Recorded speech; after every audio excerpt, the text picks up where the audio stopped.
মানুষকে আমি তো যন্ত্রণা দিয়ে সৃষ্টি করেছি, মানুষকে আমি বহু টেনশন দিয়ে সৃষ্টি করেছি, আমি তাকে দুর্বল করে সৃষ্টি করেছি। ইন্নাল ইনসানা খুলিকা হালুআ ইযা মাসসাহুশ শাররু জাযুআ ওয়া ইযা মাসসাহুল খায়রু মানুআ।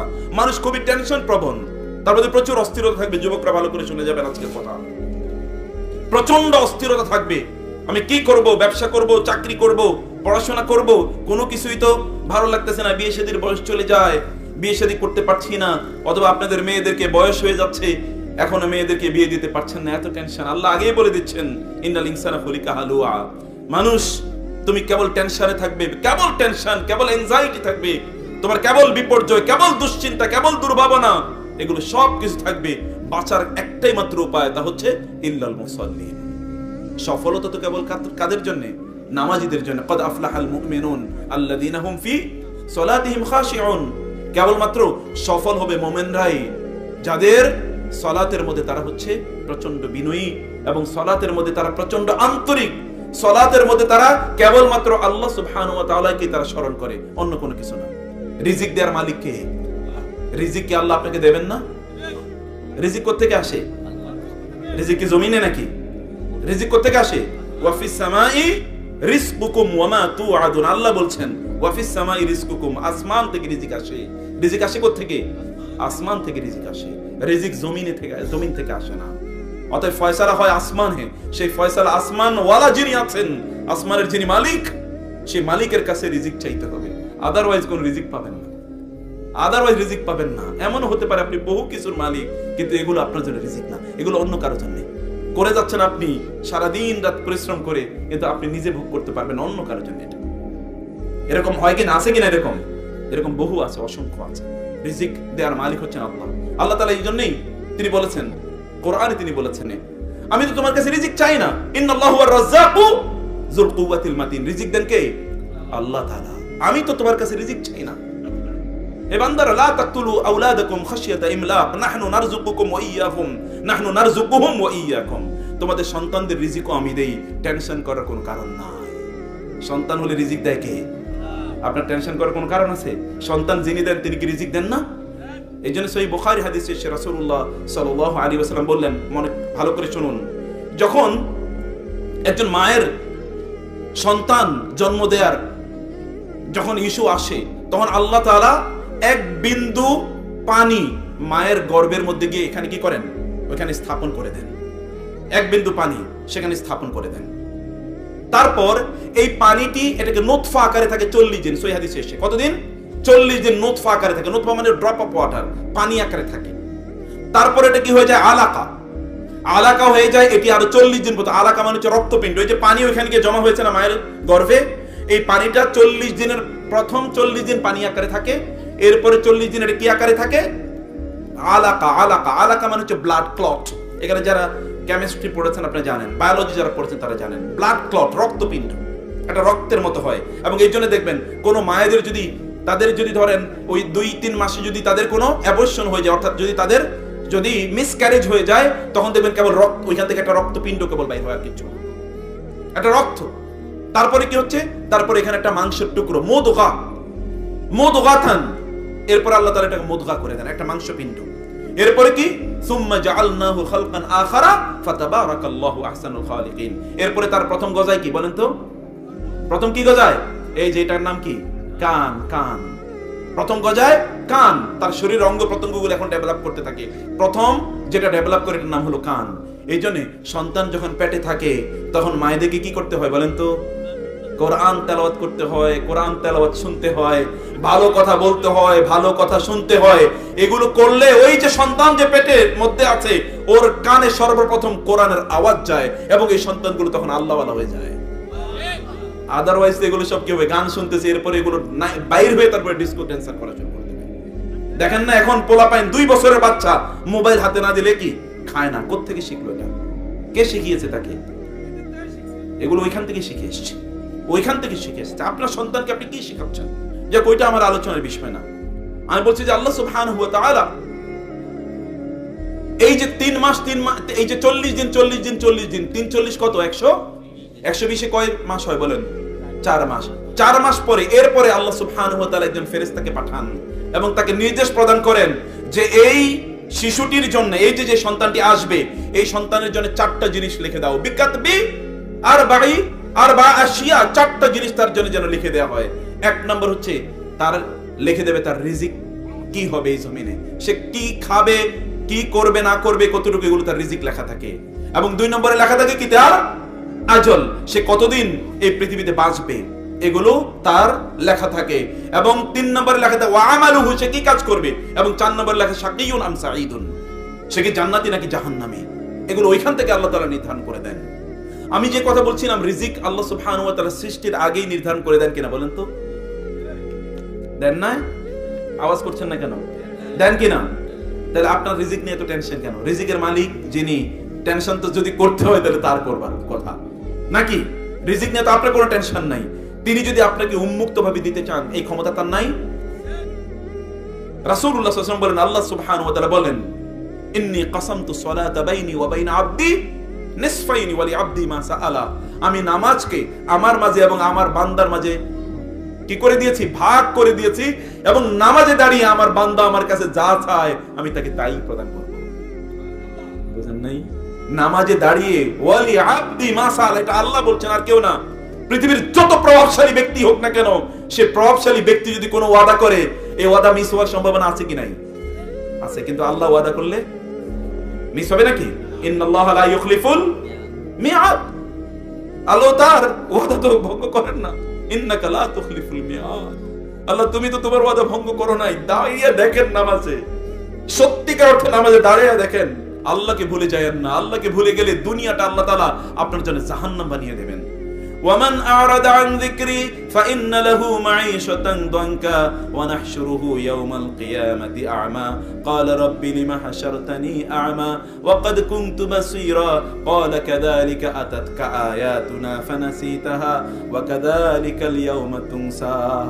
আহা, হৃদয় ফেটে যাওয়ার কথা যদি আপনি বুঝতে পারতেন প্রিয় ভাইরা, ফেটে যাওয়ার কথা। ওমান আ'রাদা আন যিকরি, আমার নামাজ থেকে যে মুখ ফিরিয়ে নেবে, ফাইন্না লাহু মাঈশাতান দানকা, আমি এই দুনিয়ার জীবনটাই তার জন্য কঠিন করে দেব। দুনিয়ার জীবন কঠিন করে দেব। কি আপনি যদি যারা আল্লাহ ওয়ালা দিনদার, যদি তাদের জীবনটা দেখতেন, তারা কি জান্নাতের মধ্যে আছে। আর যারা অনেক সম্পদ, অনেক ক্ষমতার অধিকারী, ওদের দিকে তাকিয়ে দেখেন, ওদের ঘুম নাই, নিদ্রা নাই, ডায়াবেটিস, ব্লাড প্রেসার, ক্যান্সার, হার্টের ডিজিজ, অথবা কি কিডনি ফেইল, এমন কোন রোগ নাই যে রোগ দিয়ে আল্লাহ তাআলা তারে পূর্ণ করে দেন নাই। দুনিয়াটাই ওর জন্য জাহান্নাম। বুঝেন নাই? দুনিয়াটাই তার জন্য জাহান্নাম। কিন্তু যারা আল্লাহ ওয়ালা, তাদের জন্য দুনিয়াটাই কি আল্লাহ তাআলা তার জন্য জান্নাতের মতো করে দিয়েছেন। এইরকম যে, কারণ দুনিয়াতে সে আল্লাহ ভালোবাসা পেয়েছে, ওই ফিল, এটা কেবলমাত্র এই দুনিয়ার সাজসজ্জা, অনেক কিছু সম্পদ, ক্ষমতা, এগুলোই শোনা। ইয়া আইয়াতুহান নাফসুল মুতমাইন্নাহ ইরজিই ইলা রাব্বিকি রাদিয়াতাম মারদিয়া, এটা ইতমিনান। ইব্রাহিম আলাইহিস সালাম বললেন, যখন তিনি বললেন রব্বি আরিনি কাইফা তুহিল মাউতা ক্বালা আওয়ালাম তুমিন ক্বালা বালাক ওয়ালাকিন লিয়াতমাইন্না কলবি, আমার অন্তরের একটা ইতমিনান দরকার, একটা প্রশান্তি দরকার। আমি প্রশান্তিটা কেবলমাত্র অর্জন করতে চাই। এই প্রশান্তি কেবলমাত্র আল্লাহর সামনে দাঁড়ালে অর্জন হয়। এটা অন্য কোথাও, অন্য কোন জায়গায় আপনি কিচ্ছুর মধ্যে এটা পাবেন না। অন্য কোথাও আপনি এটা পাবেন না প্রিয় ভাইরা। এই যে যুবকরা অনেকে আমাদেরকে এসে বলে তাদের জীবনে অনেক সমস্যা, অনেক সংকট। এই যে আপনারা বলেন অনেক সমস্যা, অনেক সংকট। আল্লাহ তাআলা বলেন কদ আফলাহাল মুমিনুনা আল্লাযীনা হুম ফি সালাতিহিম খাশিউন, মুমিনরা সফল হবে। তাহলে ব্যর্থ হয় কেন মুমিনরা? বুঝেন নাই কথা? আল্লাহ তাআলা বলছেন মুমিনরা সফল, আর আপনি এসে বলছেন কি আমি ব্যর্থ। কিভাবে হলো তাইলে? ব্যর্থতার তাহলে মূল কারণ কি? মূল কারণ হচ্ছে ওই যে ওইটাই, মূল কারণ ওইটাই, তারা তাদের সালাতের মধ্যে নাই, তারা তাদের নামাজের মধ্যে নাই। রাসূলুল্লাহ সাল্লাল্লাহু আলাইহি ওয়াসাল্লাম বলেছেন আস-সালাতু নূরুন, নামাজ কি? নামাজ কি? আলো। আলো কোথায় আলো? দুনিয়ায় আলো, আখিরাতেও আলো। বুঝেন নাই? দুনিয়ায় আলো, আখিরাতেও আলো। দুনিয়ার আলোর কথা বলি, আখিরাতের কথা আমি একটু পরে বলছি। সালাত কিভাবে আপনার জন্য আলো হবে প্রিয় ভাইরা? চারিদিকে অন্ধকার, কেবল চোখে অন্ধকার দেখতেছেন। এরকম লোক আছে না বলে কেবল ভাই চোখে অন্ধকার দেখতেছি। চোখে কেবলমাত্র কি পোকা জানো বলবো এটাকে? জোনাকি পোকা দেখছি, অথবা চোখে কেবলমাত্র মরিচিকা দেখছি, কেবলমাত্র মরিচিকা দেখছি, ধুধু ধুধু এরকম দেখছি। কোন মোমেনের জন্য চোখে কোনোদিন ধুধু দেখার প্রশ্ন আসে না। কারণ as-salatu নূরুন, সালাত নামাজ তার জন্য আলো, নামাজ তার জন্য আলো। কোন অন্ধকার তাকে কোনোদিন ডেকে দিতে পারে না। রাসূলুল্লাহ সাল্লাল্লাহু আলাইহি ওয়াসাল্লাম তার যখন টেনশন হতো তখন তিনি কি করতেন বলেন তো? তিনি বেলালকে বলতেন আকিমিস সালাতা আরিহনা বিহা বেলাল। বেলাল একটা টেনশন সামনে দেখতে পাচ্ছি, ইম্প্যান্ডেন্ট ডেঞ্জার, একটা বিপদ দেখতে পাচ্ছি, নামাজের ব্যবস্থা করো, নামাজে দাঁড়িয়ে যাই, নামাজে দাঁড়িয়ে গেলে আমার এই সমস্যা সমাধান হয়ে যাবে। এবং তাই হয়েছে, তাই হয়েছে। বদরের যুদ্ধ, বিশাল বড় বাহিনী, 1000 সৈন্যবাহিনী, সেখানে তাদের যেই অস্ত্র শস্ত্র এবং হিউজ ট্রেনিং প্রশিক্ষিত সৈন্যরা সেখানে আসলো। আর এখানে কেবলমাত্র রাসূল সাল্লাল্লাহু আলাইহি ওয়াসাল্লাম যাদেরকে নিয়ে গেলেন তাদের কাছে মাত্র 2টা ঘোড়া আছে। ঘোড়া কয়টা বলেন তো? মাত্র 2টা। ওদের ওইখানে কিন্তু ভরপুর। আর এখানে তাদের তলোয়ার মাত্র 2-3টা আছে, আর কিচ্ছু নাই। এই লোকগুলো অধিকাংশই দুর্বল, অধিকাংশই দুর্বল। কারণ এরা মক্কায় কি ছিল? অধিকাংশ এখানে তারা স্লেভ, কৃতদাস হিসাবে তারা ছিল। এত দুর্বল সাহাবীদেরকে নিয়ে তিনি গেলেন যুদ্ধের ময়দানে। তিনি বললেন, সালাতের মধ্যে তিনি দাঁড়িয়ে গেলেন। সালাত শেষ করে তিনি আল্লাহর কাছে প্রার্থনা করছেন, কাঁদছেন, আল্লাহ ইন তুহলিক হাযিহিল ইসওয়াবা লা তু'বাদ ফিল আরদি আবাদা। আল্লাহ, যদি এই ছোট্ট কয়েকটা লোকের নিয়ে আমি যুদ্ধের ময়দানে এসেছি বিশাল বড় বাহিনীর বিরুদ্ধে, যদি এরা আজকে পরাজিত হয়, এই জমিনে তোমার নাম নেয়ার আর কে থাকবে আমি বুঝতে পারছি না। আল্লাহ সুবহানাহু ওয়া তাআলা, তিনি আল্লাহর কাছে দোয়া করছেন আর কাঁদছেন। তার মাথা থেকে কাপড় যেটা ছিল এটি কান্নার কারণে পড়ে গেছে। আবু বকর রাদিয়াল্লাহু তার পিছন থেকে এসে কাপড়টা উঠিয়ে দিয়ে বলেন, ইয়া রাসূলুল্লাহ, যথেষ্ট, আপনার দোয়া অলরেডি আসমানে কবুল হয়ে গেছে। এবং এরপরে দেখেন না, যুদ্ধের ময়দানে গিয়ে ওই কুরাইশের বিশাল বড় বাহিনী ওইখানে দাঁড়াতেই পারে নাই, দাঁড়াতেই পারে নাই। সেখান থেকে তারা পালিয়ে যেতে বাধ্য হয়েছে। ডিভাস্টেটিং ডিফিট, এমন একটা পরাজয় যে পরাজয় ইতিহাসের জন্য টার্নিং পয়েন্ট। যদি সেই দিন ইসলাম সেখানে পরাজিত হতো, মুসলিমরা পরাজিত হতো, কি হতো আল্লাহ তাআলাই ভালো জানেন। কিন্তু আল্লাহ সুবহানাহু ওয়া তাআলা সালাত দেখেছেন না, রাতের বেলা রাসূল সালাত আদায় করেছেন, সালাত আদায় করে আল্লাহর কাছে প্রার্থনা চেয়েছেন। এটা এমন একটা ইবাদত যে ইবাদত কোনো অবস্থায় ছাড়া যায় না। এই যে ব্যর্থতার কথা আমি বলি, ইয়াং জেনারেশন যারা আছেন এখানে, যারা শুনছেন, শুনবেন, সালাতের কাছে আসেন। আল্লাহ সুবহানাহু ওয়া তাআলা তো সফলতা দুনিয়া এবং আখিরাতে মুমিনদের জন্য রেখেছেন। যে ব্যক্তি মুমিন না, তার জন্য সফলতা আসবে কোথা থেকে? সূরাতুল মুনাফিক, রাসূলুল্লাহ সাল্লাল্লাহু আলাইহি ওয়াসাল্লাম প্রতি জুমায় এটা কেন পড়তেন? এমনি পড়তেন নাকি? এমনি পড়তেন নাকি? ওই যে সামনে যারা আছে তাদেরকে সতর্ক করে দেয়া, ইযা জাআকাল মুনাফিকুন, মুনাফিকরা এসে আপনার কাছে বলে, ইন্নাকা লা রাসূলুল্লাহ, সত্যিকার করে বলছি, আল্লাহর কসম করে বলছি, আপনি আল্লাহর রাসূল। কিন্তু আসলে আল্লাহ বলছেন, আল্লাহু ইয়াশহাদু ইন্নাল মুনাফিকিনা লাকাযিবুন, আল্লাহ সাক্ষী দিচ্ছেন যে মুনাফিকরা মিথ্যুক। ওদের চেহারা দেখলে, কথাবার্তা শুনলে, ছবি দেখলে, নামাজে আসলে আপনি মনে করবেন যে কি তারা সত্যিকার অর্থে খুবই ভালো, আসলে না। যখন তারা নামাজে দাঁড়ায় তখন তারা কি? অলস। নামাজে দাঁড়ায় কি অবস্থায়? অলস অবস্থায় নামাজে দাঁড়ায়। নামাজে দাঁড়িয়ে আছে, হাই উঠে। আল্লাহর সামনে, আপনি প্রধানমন্ত্রীর সামনে গিয়ে একটা হাই তুলে দেখেন তো আপনার 14 গোষ্ঠী পর্যন্ত কি করে দেয়। কথা বুঝেন নাই? যায়া দেখেন তো এরকম প্রভাবশালী কোন ব্যক্তির সামনে দাঁড়ায় একেবারে কোড়ামুড়ি দিলেন, হাই তোলেন, কতগুলো আঙ্গুল ফুটাইলেন, আঙ্গুলই তো ড্যামেজ করে দেয়া হবে। আর আল্লাহর সামনে দাঁড়িয়ে আপনি কিভাবে আঙ্গুল ফুটান? বেয়াদবি তো সীমা থাকা উচিত। মালিকাল মুলক, রাজাধিরাজ, রাজত্বের অধিকারী, সবকিছুর মালিক যিনি, সেই মালিকের সামনে কিভাবে আপনি এরকম বেখেয়াল থাকেন? আপনার নামাজ যে কবুল হয় কিনা এটা আপনি কেমনে বুঝবেন? কিভাবে জানেন? নামাজ পড়লেই তো হইল না। মুনাফিকরা তো নামাজ পড়েছে, এবং নামাজ পড়েছে এরকম না তারা কিন্তু সাধারণ নামাজ পড়ে নাই, তারাও কিন্তু একেবারে সামনের কাতারে হয়তো বা ছিল, এরকমও ছিল। কিন্তু তাদের সালাতের মধ্যে কি ছিল না? তাদের মনোযোগ ছিল না। সালাতের মধ্যে তারা কি করে তারা জানে না। আপনার নামাজের মধ্যে আপনি কি করেন?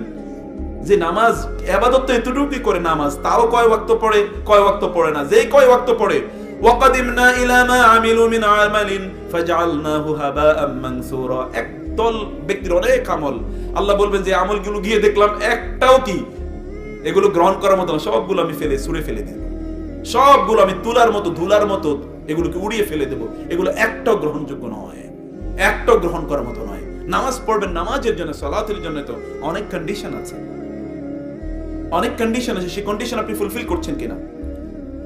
আপনি নামাজ যখন দাঁড়িয়েছেন, নামাজের মধ্যে আপনি কি করেন? অধিকাংশ লোক সালাতে কি পড়ে এটা ঠিকই জানে না। সালাতে যখন সে দাঁড়ায়, সালাত যে কিভাবে আল্লাহ রাসূলের সুন্নাহ হিসেবে কিভাবে নামাজ পড়বে সেই সুন্নাহই তো জানে না। অধিকাংশ লোক জানেই না সুন্নাহ এভাবে কিভাবে সালাত আদায় করবে। অধিকাংশ লোক তাদের ওযুটাই আজ পর্যন্ত ঠিক মতো জানে না। আছে কিনা? ওযুর মধ্যে ঘাড় মাসে করা ফরজ না ওয়াজিব? হ্যাঁ, দেখেছেন? ওযুর মধ্যে ঘাড় মাসে করা কি? মাশাআল্লাহ, ভালোই। ওযুর মধ্যে, ওযুর আগে কি করতে হয় বলেন তো? বিসমিল্লাহ বলে ওযু করতে হয়। তারপরে কি করতে হয়? মেসওয়াক করা লাগে না ওজুর আগে? লাউলা আশুক্কা আলা উম্মতি লাআমারতুহুম বিসওয়াকি ইনদা কুল্লি সালাতিন। আমি যদি আমার উম্মতের জন্য কষ্ট মনে না করতাম, তাহলে প্রত্যেক নামাজের আগে ওযু করাটাকে ওদের জন্য, প্রত্যেক নামাজের আগে মেসওয়াক করাটাকে ওদের জন্য ফরজ বানিয়ে দিতাম। এটা সাধারণ কথা। কেন এই কথা? ঘটনাটা হলো রাসূলুল্লাহ সাল্লাল্লাহু আলাইহি ওয়াসাল্লাম বললেন, কেউ যদি নামাজের আগে সে কি করে? মেসওয়াক করে, তাইলে নামাজে দাঁড়িয়ে সে কোরআন তেলাওয়াত করে, তার কোরআন তেলাওয়াতের সময় ফেরেশতা তার মুখের সাথে মুখটা এরকম লাগিয়ে দেয়, এবং যখন সে কোরআন তেলাওয়াত করে, ওই কোরআন তেলাওয়াতটা গিয়ে ফেরেশতার পেটের মধ্যে গিয়ে ঢুকে। কোথায় ঢুকে বলেন তো? ফেরেশতার পেটের মধ্যে। আপনি একটা ফেরেশতার এরকম টাকা আপনার সামনে আনতে পারবেন আপনার কথা শোনানোর জন্য? গোটা পৃথিবী পে করতে পারবেন না। যদি আপনি কেবল মেসওয়াক করেন, ফেরেশতারা আপনার মুখের সাথে মুখ লাগিয়ে রাখে, যে লোকটা কোরআন তেলাওয়াত করছে ওর মুখের তেলাওয়াতটা জমিনে ঢোকার আগে আমার পেটের মধ্যে যাক। এরকম একটা মর্যাদা এই জন্য করতে হয়। এই জন্য করতে হয় আমাদেরকে। কত ধরনের ইবাদত আছে। সালাতের আগে উত্তম করে যদি কোনো একজন ব্যক্তি ওযু করে, তাহলে কিয়ামতের দিনে ওযুর স্থানগুলো কি হবে? সাহাবায়ে কেরাম বলেন, ইয়া রাসূলুল্লাহ, কিয়ামতের দিন আপনি এত হাজার কোটি মানুষের সামনে আপনি কিভাবে আপনার উম্মতদের চিনবেন? তিনি কি বলেছিলেন? ওযুর স্থানগুলো থেকে কি হবে? গুররাম মুহাজ্জালিনা মিন আসারিল উযু। ওযু এর স্থানগুলো থেকে কি হবে? আলো বিচ্ছুরিত হবে। সে আলো দেখে আমি বুঝতে পারবো যে এগুলো আমার উম্মত।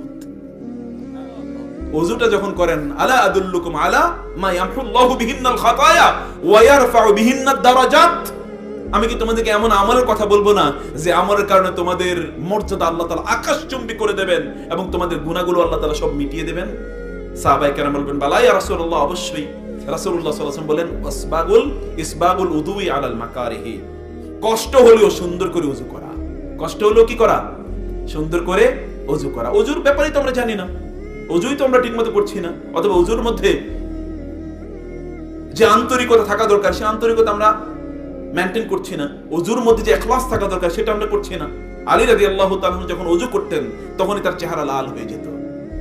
তার বন্ধুরা জিজ্ঞেস করতো, লিমাযা তাগায়্যারতা, কেন আপনার চেহারা এরকম লাল হয়ে গেল? তিনি বলেন, ওযু করছি তো আমার রবের সামনে দাঁড়াতে। আমার রবের সামনে দাঁড়াতে গিয়ে যদি কোনো বেয়াদবি হয়ে যায় তাহলে কি হবে? এজন্য আমি প্রচন্ড পরিমাণে ভয়ে আছি, ভয়ে। তাদের ঈমানের, তাদের তাকওয়ার লেভেলটা কোথায় গিয়ে দাঁড়িয়েছে? তার তাকওয়ার লেভেলটা কোথায়? সালাত আদায় করার জন্য তার ছেলে হুসাইন রাদিয়াল্লাহু তাআলা যখন মসজিদে ঢুকতেন তখনই তার চেহারা লাল হয়ে যেত। তখনই চেহারা লাল হয়ে যেত। লোকেরা বলতেন, কি ব্যাপার, চেহারা এরকম লাল হয়ে যায় কেন? তখন বলতেন যে আমি তো আল্লাহর সামনে দাঁড়াতে যাচ্ছি, যদি কোনো বেয়াদবি হয়ে যায়, যেমন বাবা তেমন ছেলে। এই জন্য সালফে সালেহ তারা বলতেন, তারাকনা দুনিয়া মা নিআলিনা ইনদা বাবিল মসজিদ। আমরা যখন মসজিদে আসতাম তখন আমরা আমাদের জুতার সাথে দুনিয়া রেখে আসতাম। জুতার সাথে কি রেখে আসতাম? কথাটা বুঝেন নাই আপনারা? জুতার সাথে কি রেখে যেতাম? এখন আপনারা কি মসজিদে দুনিয়া রেখে যান না দুনিয়া নিয়ে যান? পুরা দুনিয়া নিয়ে যান মসজিদে। পুরো দুনিয়া, জুতা তো নিয়ে যাই, গোটা দুনিয়াও আমরা মসজিদে নিয়ে যাই। কিভাবে? নামাজের মধ্যে দাঁড়ালেই সব ধরনের হিসাব নিকাশ মনে পড়ে যায়, সব কথা মনে যায়। কে 30 বছর আগে আপনার কষ্ট দিয়েছিল, এটা নামাজের মধ্যে দাঁড়াইলে আপনার মনে পড়ে। কিন্তু তারা বলতেন, তারাকনা দুনিয়া মা নিআলিনা ইনদা বাবিল মসজিদ। মসজিদের দরজায় আমরা জুতার সাথে দুনিয়া রেখে আসতাম। এই লোকগুলো কেমন, চিন্তা করে দেখেন তো, এগুলো কেমন?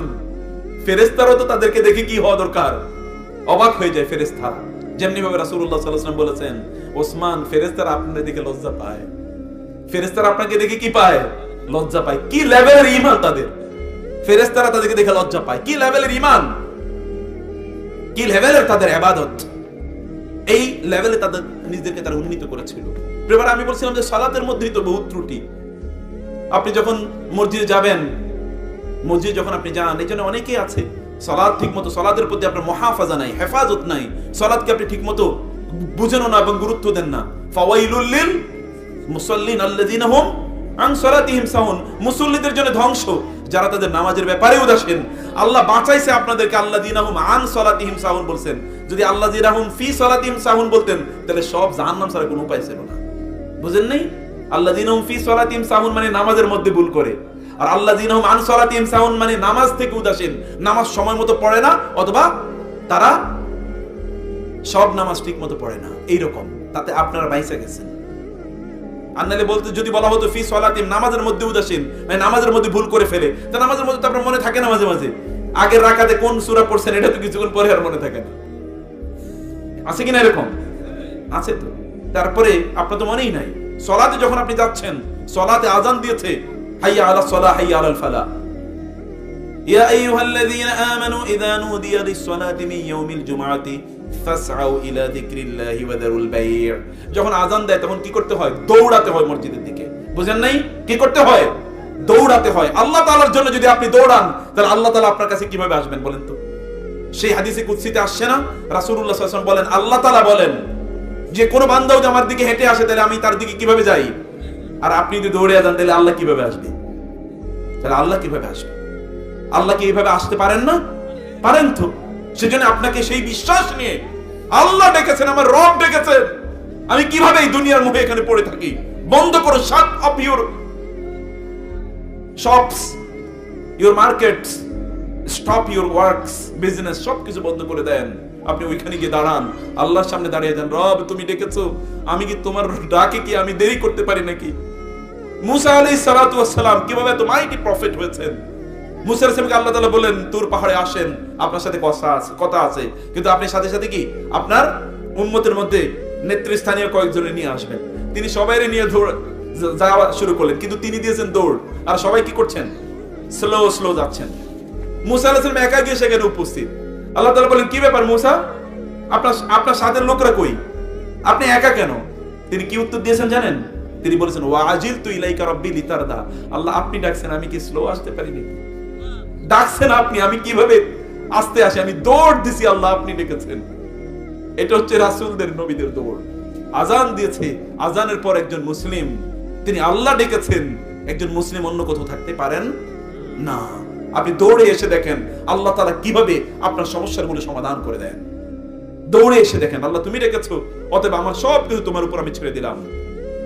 আলাইহি তাওয়াক্কালতু ওয়া ইলাইহি উনীব। তিনি আমাকে ডেকেছেন, ইয়া আইয়ুহাল্লাযীনা আমানু ইসতাজিবু লিল্লাহি ওয়া লির-রাসূলি ইযা দাআকুম লিমা ইউহয়িকুম। তোমরা প্রকৃত জীবন পেতে চাও? তোমরা প্রকৃত জীবন পেতে চাও? আতিউল্লাহ আতিউর রাসূল। তোমরা আল্লাহকে, আল্লাহ রাসূলকে আনুগত্য করো। যারা আল্লাহ আল্লাহ রাসূলকে আনুগত্য করে, ফালা নুহইয়ান্নাহু হায়াতান তাইয়্যিবা। আপনি একটা ভালো জীবন চান তো, একটা সুখী জীবন, ভালো জীবন। আপনার বউ আপনার কথা শুনবে, আপনার ছেলেরা মেয়েরা আপনার কথা অনুসারে চলবে, আপনার ঘরের মধ্যে শান্তি থাকবে, আপনার ব্যবসা বাণিজ্য যা ধরেন সবগুলো এগুলো কি হীরার মতো সোনার মতো হয়ে যাবে। আপনার সন্তানের দিকে তাকালে আপনার চোখটা শান্ত হয়ে যাবে, স্ত্রীর দিকে তাকালে আপনার মনটা ভালো হয়ে যাবে, স্বামীর দিকে তাকালে আপনার শান্তি তৈরি হবে, এবং আপনার ঘরের মধ্যে ঢোকার পর আপনার সকল অশান্তি দূর হয়ে যাবে।